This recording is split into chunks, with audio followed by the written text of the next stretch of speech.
അല്ലാഹു തആല വലിയ പവർ കൊടുത്തു.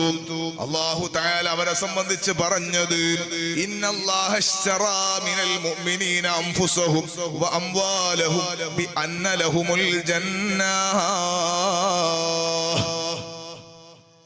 അവരുടെ സമ്പത്തും ശരീരവും അല്ലാഹു വിലക്ക് വാങ്ങി, എന്നിട്ട് അവർക്ക് സ്വർഗം കൊടുത്തു. അവരുടെ ലക്ഷ്യം അല്ലാഹു തആല കൊടുക്കാണ്.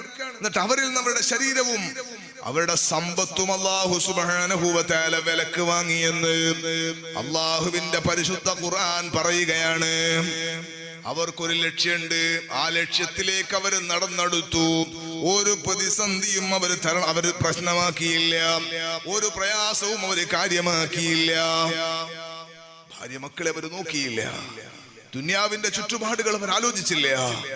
ആഖിറത്തിലേക്കുള്ള വിജയത്തെ മാത്രം അവർ മുന്നിൽ വെച്ചു. അതിന് വേണ്ടതിൽ തകൂന കലിമത്തുല്ലാഹി ഹിയൽ ഉൽയാ. ആഖിറ ജീവിതത്തിലേക്ക് പോകുമ്പോ അള്ളാന്റെ ദീനിന് വേണ്ടി ഇഖ്ലാസോടെ ചെയ്തത് വല്ലതും വേണ്ടേ? അതിനു വേണ്ടിയാണ് അധ്വാനം മുഴുവനും ഉണ്ടായത്.